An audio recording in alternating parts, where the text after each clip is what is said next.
La seconde partie de notre débat consacrée ce soir à l'élection présidentielle en Algérie. Ce sera le 17 avril. Abdelaziz Bouteflika, au pouvoir depuis 1999, se représente pour un 4e mandat après modification de la Constitution. C'était en 2008. Une candidature qui suscite des critiques. Aujourd'hui, samedi, des dizaines de personnes se sont rassemblées devant la faculté d'Alger pour dénoncer cette candidature. Un mouvement est né, le mouvement Barakat. Ça suffit, on va en parler avec vous, Amel Chekat. Alors l'Algérie peut-elle vivre un printemps arabe? Eh bien, nous avions posé la question à Alger au ministre des Affaires étrangères. C'était en décembre dernier. On va tout de suite écouter la réponse de Ramtam Lamamra.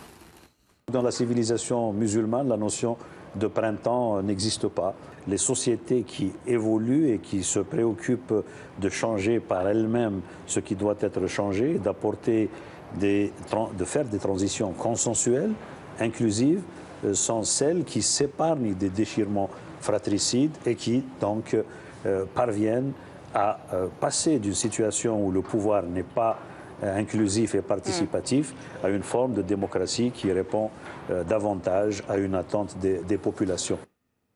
Amel Chekat, votre mouvement Barakat, ça suffit, est né là. Qu'est-ce que vous allez faire concrètement aujourd'hui? Donc déjà, pour rappeler un petit peu la situation dans laquelle se trouve le pays, simplement par rapport aux activités récentes du président, donc Bouteflika, je l'appelle président, mais je préfère dire chef de l'État. Donc M. Bouteflika a eu 28 activités en un an, dont 2 conseils des ministres. Donc on se demande comment on peut gérer un pays avec 2 conseils des ministres. Ensuite, donc, son état de santé, tout le monde sait qu'il est malade, tout le monde sait qu'il est très affaibli. Il suffit de voir la mise en scène qu'on nous a fait avec la visite de M. Hérault à Alger, donc avec des montages, mais vraiment auxquels personne n'a cru. Secondo, donc il se présente à un 4e mandat qui fait de l'Algérie aujourd'hui bien une république monarchique, comme on l'appelle, une Joumloukia en Algérie. On appelle ça Joumloukia. Donc voilà. Mais qu'est-ce que vous allez faire concrètement? Parce que ce qu'il faut dire, on parlait justement de printemps arabe au moment où la Tunisie, l'Égypte ont été balayées par ces printemps arabes. Il y a eu un mouvement de révolte aussi en Algérie. Ce mouvement a été très vite étouffé, ça n'a pas pris en Algérie. Ce chef de l'État, Bouteflika, représente un système. Ce système ne cesse de montrer son mépris et son arrogance envers le peuple algérien. Le peuple algérien qui a déjà mené une révolution, qui a gagné une révolution, qui a fait l'admiration du monde entier. Donc je ne comprends pas comment aujourd'hui le peuple algérien puisse ne pas être maître de son destin. Les Algériens, aujourd'hui... Peut-être que le président Bouteflika, en tout cas c'est ce que certains disent, a rendu peut-être la sécurité aux Algériens, justement après ces années de plomb, 100 000 morts quand même pendant 10 ans. Oui, vous n'y croyez pas, Mohamed Sifawi, mais quand vous interrogez les Algériens, c'est quand même ce qu'ils disent. Oui. Georges Morin. Oui, c'est vrai que c'est un atout sur lequel le système joue beaucoup. Là, la stabilité, la réconciliation nationale, même si elle a aussi posé beaucoup de problèmes. C'est vrai que le référendum qui a suivi le 2e mandat a mis Bouteflika comme un pacificateur. Bon, tout ça, on en peut en discuter, mais c'est une réalité. Et c'est vrai que les Algériens quand vous dites, vous avez raison, l'Algérie a fait une grande révolution pendant la guerre de libération. Elle a fait une 2e révolution en 1988 et elle l'a payé cher. Je crois que vous le disiez tout à l'heure, le traumatisme des années noires pèse beaucoup malheureusement dans la situation. Mais si vous voulez, en un mot, ce que je voudrais dire aussi à l'appui de ce que dit notre ami, c'est que moi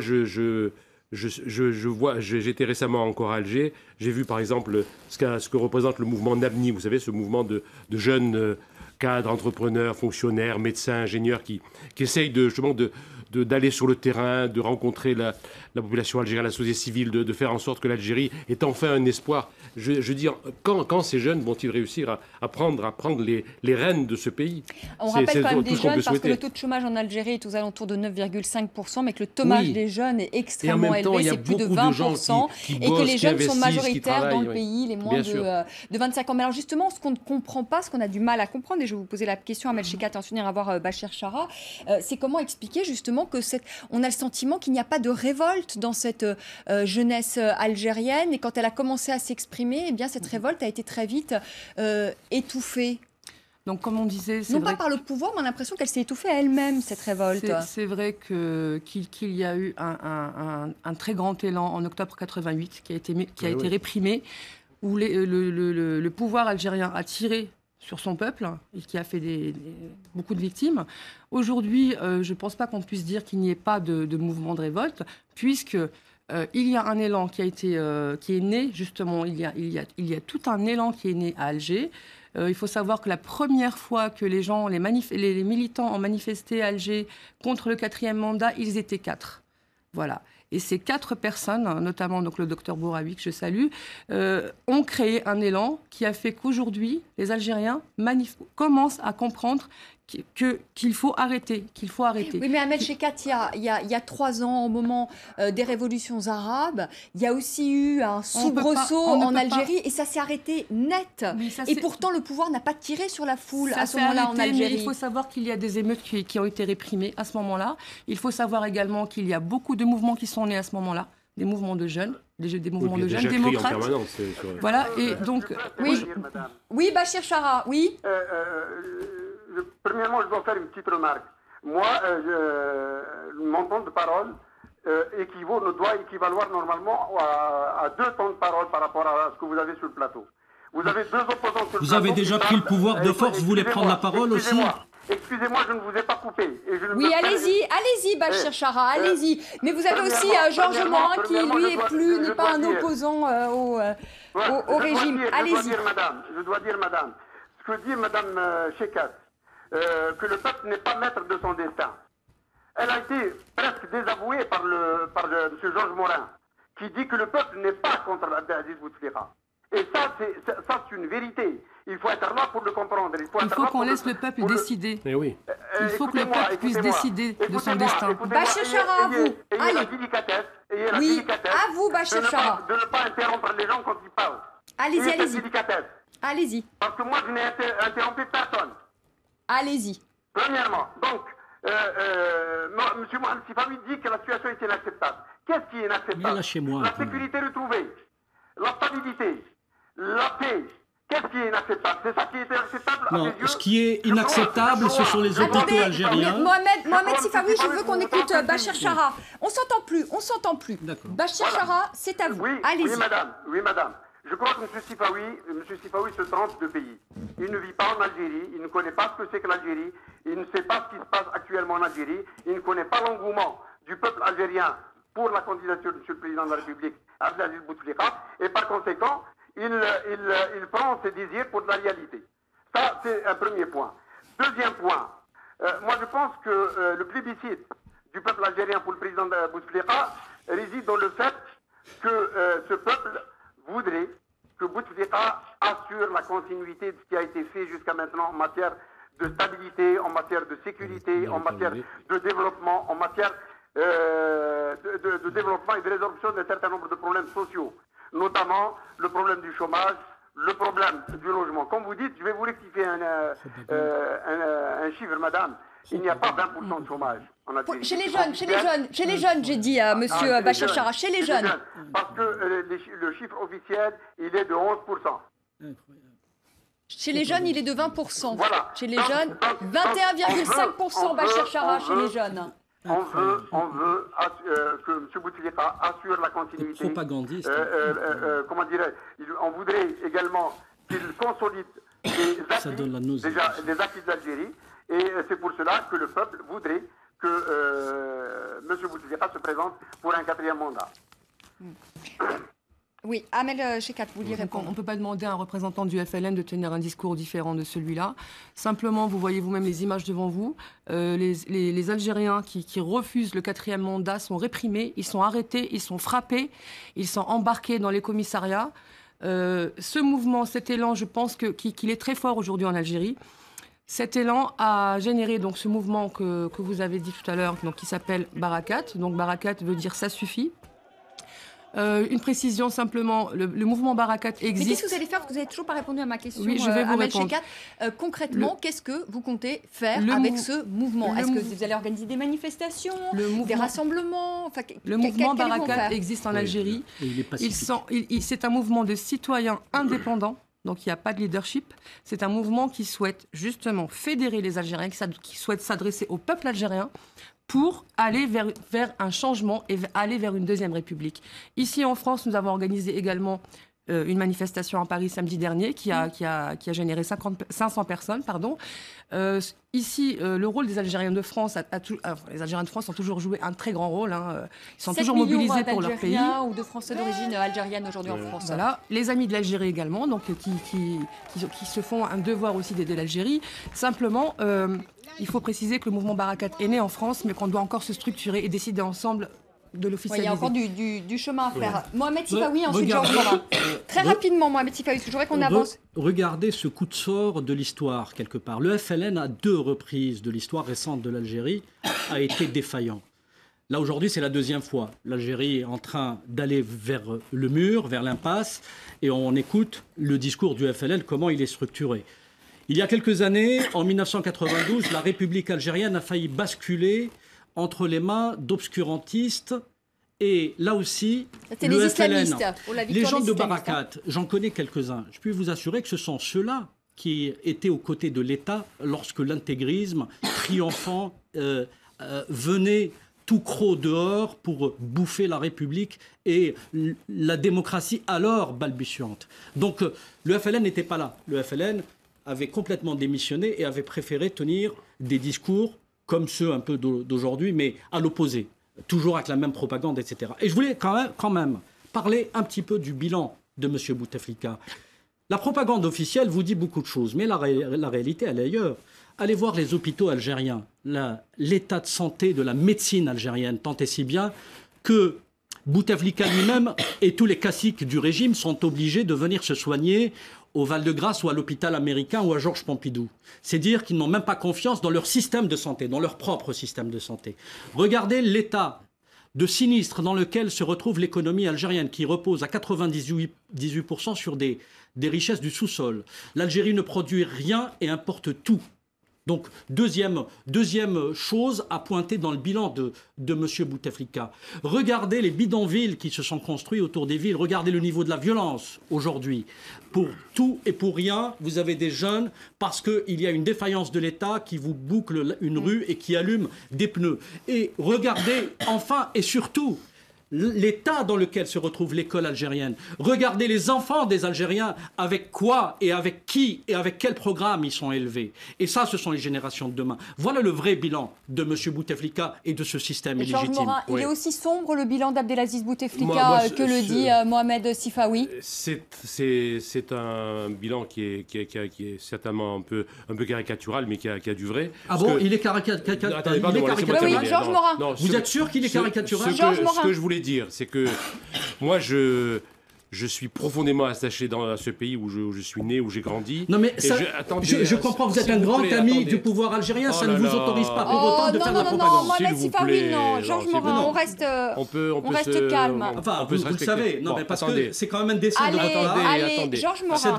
Cette gauche française qui... Non mais ne me dites pas, mon Dieu, regardez-moi dans les yeux, s'il vous plaît. Voilà, dans les yeux. Regardez-moi dans les yeux, vous êtes un ami, non pas du peuple algérien, vous êtes un ami du pouvoir algérien. Mohamed Sifawi, toujours l'insulte à la bouche, c'est terrible. Bon. Ce n'est pas une insulte, vous avez choisi d'être ami du pouvoir algérien, assumez-le. Mohamed Sifawi. Ce que je voulais dire, et soyons respectueux les uns avec les autres. Simplement, je dis, et le drame de ce pays, c'est que on le voit avec le mouvement Barakat, on le voit avec le mouvement Nabni que je citais tout à l'heure, on le voit à travers la société civile, qui est une société civile formidable dans tous les coins d'Algérie, et qui ne supporte plus effectivement une situation qui est dramatique et qui est souvent qui est insupportable pour une jeunesse qui rêve de l'avenir. Je le dis très net. Ah bon, très bien. Ben oui, non, mais si vous me laissez parler, c'est bien. Allez, voilà. Georges Morin. Donc, ce que je veux dire, c'est que... Oh mon Dieu. Ce dont je rêve pour ce pays, c'est que, enfin, et c'est parce que c'est le drame de ce pays, c'est que toute cette dans tous les milieux professionnels, privés, publics, il y a une foule de talents qui germent dans ce pays, qui exercent leur talent dans ce pays, et simplement il n'y a pas de relais politique. Or on peut se révolter, on peut avoir les meilleures idées du monde, s'il n'y a pas derrière une, deux, trois grandes forces politiques qui prennent en charge les problèmes du pays et qui prennent en charge. Ce que vous dites, c'est justement... qu'il n'y a pas d'alternative. Non, mais simplement, ça, la classe politique algérienne n'existe pas. Elle a été. C'est ça le gros reproche qu'on peut faire à ce régime, c'est qu'il a annihilé toutes les. Dieu sait si le peuple algérien a été politisé. Quand on voit la lutte de libération nationale avec le Front de libération nationale, où il y avait absolument tous les secteurs politiques de l'extrême droite à l'extrême gauche. Il y avait une vie politique intense en Algérie du temps de la colonisation, qui a lutté contre la colonisation. Et tout ça a été complètement balayé. Et du coup, oui, mais cette Algérie a plus de... Cette Algérie a été confisquée. On nous a confisqué notre Algérie. Ce que je veux dire, c'est qu'aujourd'hui, nous ne sommes plus maîtres de notre destin. Tout ce que vous allez pouvoir faire, il n'y a pas de... reprendre notre destin en main. Oui, c'est ce que nous voulons. Il faudrait qu'il y ait une force politique derrière. Les Algériens ne reculeront pas. Ils ne reculeront plus. Ils iront de l'avant. Le mouvement Barakat est arrivé à un point de non-retour. Par rapport à ce système, il ne veut plus, on ne veut plus de ce système. On n'en veut plus et on ne lâchera rien. Bachir Chara, vous voulez réagir? Je peux participer un peu au débat. Permettez-moi tout d'abord de dire à M. Sifawi qu'il a insulté l'histoire du FLN et de l'Algérie. C'est une insulte qu'il a dirigée vers le FLN en disant que le FLN, depuis 1954, n'a absolument rien fait, alors que c'est lui qui a assuré l'indépendance du pays. Première remarque. Deuxième remarque que je voudrais adresser à M. Sifawi. Il dit qu'il n'y a rien qui a été fait en Algérie. De quelle école il est sorti, M. Sifawi? Il est sorti de l'école française à Paris. Je crois qu'il a fait de l'université algérienne. Et je dois lui préciser qu'il y a 29 universités actuellement à travers le territoire. Et ça, c'est le travail qui a été fait 48, depuis 50 ans. 48, dit Georges Morin même. Non, il y a 29 universités avec des facultés. Donc, les 29 universités qui ont le statut d'université n'ont pas été créées comme ça, d'un claquement de doigts. C'est tout le travail qui a été fait depuis l'indépendance et également au cours des 15 dernières années. Je peux vous poser une question en toute tranquillité. Est-ce que je peux vous poser une question en toute tranquillité, puisque vous êtes sûr de vous? Quel est le classement de l'Algérie? Quel est le classement de l'université algérienne? Quel est le classement? C'est une question toute simple, s'il vous plaît. Répondez juste à cette question. Quel est le classement de l'université algérienne dans le monde? Bachir Chara, allez-y. Laissez-moi parler. Je dois lui dire également qu'il y a 2 millions de logements qui ont été construits ces dernières années. Ça, c'est pour résoudre le problème de l'habitat, du logement en Algérie. Non, mais répondez à une question toute simple. Il ne faut pas occulter le fait. Mais pourquoi vous avez peur des questions quand on vous interpelle? Pourquoi vous avez peur des questions? Il y a eu un exode rural immense, intense. Pourquoi vous avez peur des questions qu'on vous pose? Il fallait apporter des solutions à ces problèmes. Pourquoi vous avez peur des questions qu'on vous pose? Écoutez, vous laissez des gens parler, vous n'êtes pas... Mais je vous pose une question, répondez. À mieux de votre part. Je vous pose une question. Oui, laissez-le terminer. Bachir Chara, terminez. Je suis vraiment déçu. Laissez-moi terminer. Je dois dire également que M. Sifawi occupe tout ce qui a été fait en matière de développement, d'investissement, pour le développement de l'agriculture, pour le développement du tourisme, pour le développement de la santé, des hôpitaux qui ont été construits. C'est pour ça que votre président se soigne à Paris, c'est ça? C'est pour ça que votre président se soigne à Paris? Parce que vous avez un système de santé performant, c'est ça? C'est pour ça que des cancéreux sont en train de mourir? Il n'y a plus de débat là. Oui, mais de toute façon... Il n'y a plus de débat. Non, mais répondez. Est-ce que vous pouvez répondre? On arrête là. Je voudrais rajouter, s'il vous plaît. Je crois que ce n'est pas poli de votre part d'interrompre les gens quand ils parlent. Mais la politesse, c'est de s'accaparer le pouvoir avec la force. C'est la fin de ce débat. C'est la fin de ce débat. Je vais rejoindre Karim Yayaoui. En tout cas, merci à tous les 4 d'y avoir participé. Juste un petit mot, s'il vous plaît, par rapport aux militants algériens qui ont été arrêtés dernièrement. Ils ont tout notre soutien. On leur demande juste de continuer la lutte et qu'on est avec eux. On sera toujours avec eux. Voilà. Bon courage à tous. Merci d'avoir participé à ce débat. Merci beaucoup. Je peux dire un dernier mot. Allez, un dernier mot, Bachir Chara. Allez-y. Je vous remercie déjà pour m'avoir invité à ce débat. Et deuxièmement, j'appelle le peuple algérien à être solidaire, à ne pas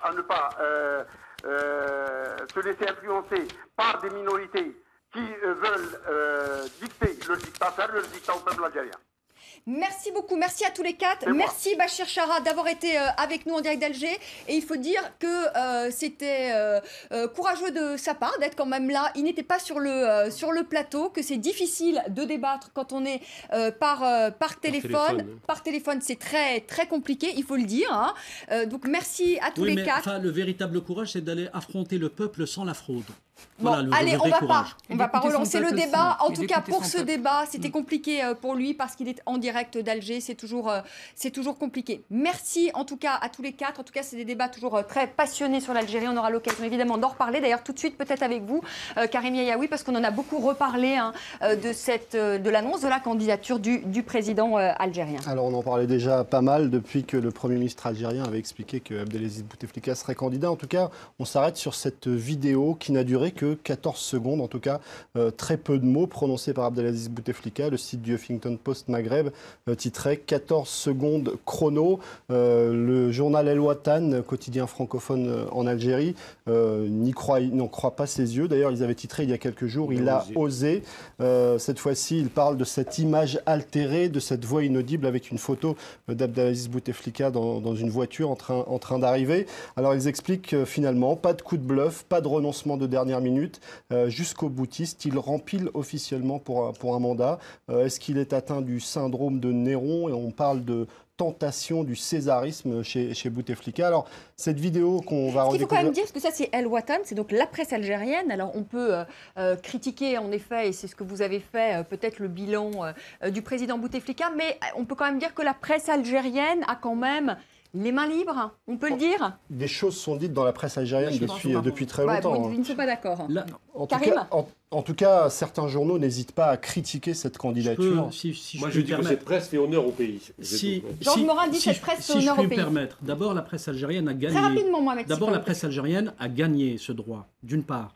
D'autre part, le pouvoir laisse justement cette marge pour pouvoir jouer sur l'illusion et dire aux partenaires étrangers « Mais regardez, nous avons Dilemme, mais regardez, nous avons Al-Watan, mais regardez... » Et simplement, une démocratie ne se résume pas à quelques titres qui ont certes une certaine liberté de ton et à des processus électoraux.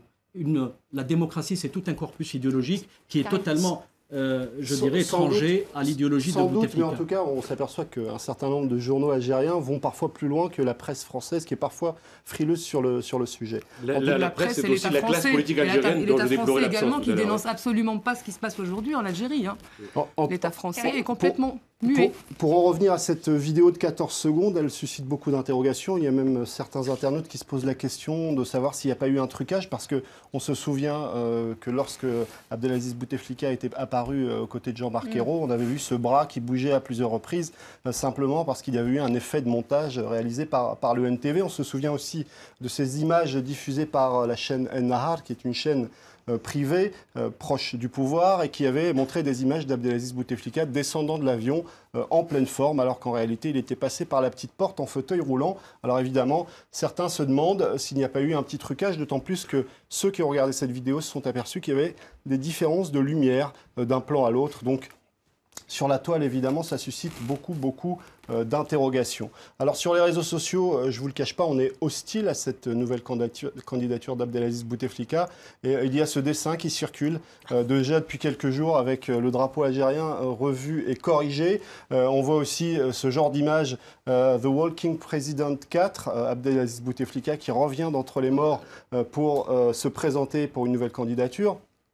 Toutefois, les réseaux sociaux, on le sait, sont plutôt anti-Bouteflika, mais depuis quelques jours, le site TSA Algérie explique qu'on s'organise sur la toile. Il y a des pages Facebook, un compte Twitter qui soutient Bouteflika, mais ça dépasse rarement les 200 personnes.